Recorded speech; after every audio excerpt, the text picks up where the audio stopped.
Okay, it's 10 minutes till 3, and that's 3 a.m. I pretty much pulled an all-nighter here, but I got a lot done, and I'm happy about it. Look here, look here, look here. We have a front end back under this thing. I hung that axle tonight, and there's a brand new kingpins and tie rod ends, and the steering arms are all mounted up, and it's sitting back on its tires. I haven't mounted the drag link there for the steering yet because until I get the steering wheel back into position, I can't do that. And I can't put it back in position until I get the cab back down over it. So it's just kind of tied up there out of the way for right now. But I'm happy with that. Front end's good. Got my wire wheels back on there, and that's what I wanted. So that's a good thing. Well, I've run into an issue with the back springs on this old truck, and when I get my frame level, as I have it level now, the springs are not level. And that side over there is an inch lower than this side. Has to come up to about there to get level. And although these springs, both sides have the same number of leaves, I'm not certain that they are in fact a pair, because that side over there, if you can see that, has a whole different style of bracket holding them together, a clamp, than what these have on this side. And that doesn't mean, you know, somebody could have added those on if this style failed and they put some different clamps on over there. But there's a different arc to this side than there is that side. But I think I found the problem, and I'll address it. But this frame, I can't see where it was ever broken all the way in two, but it must have had a crack in it at one time, because there's been a piece of metal scabbed on the outside here, and also a piece,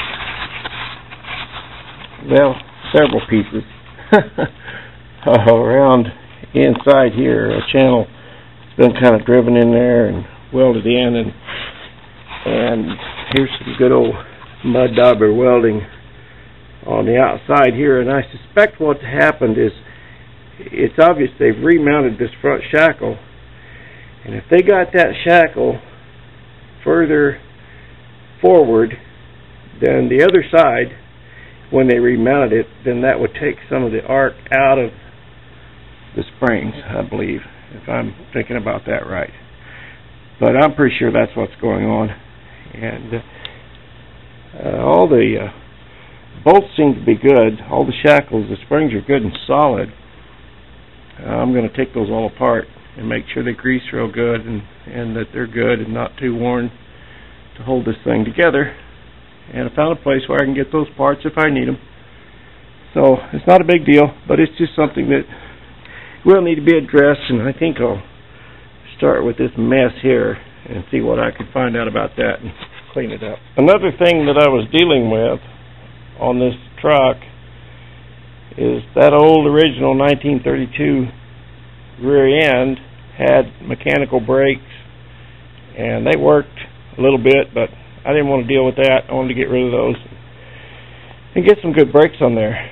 So I went looking for rear end, and of course at first I was going to use the S10 rear end because I got the rear end that came with this transmission, but it was wider than the original, and it was a 5-lug, and I wanted to run these 16-inch 6-hole Chevy wheels on the back. So I could have probably gotten some adapters or built some, but that would have added width, and I didn't want the tires to stick out way out past the frame. I wanted them to kind of be enclosed and hug the frame, and at least be about the same width as the front tires. So I started measuring and looking for rear ends, and Toyotas and Nissans are 6-lug, and they will interchange with the Chevy, and I knew that, but they're all wider, even wider than the S10.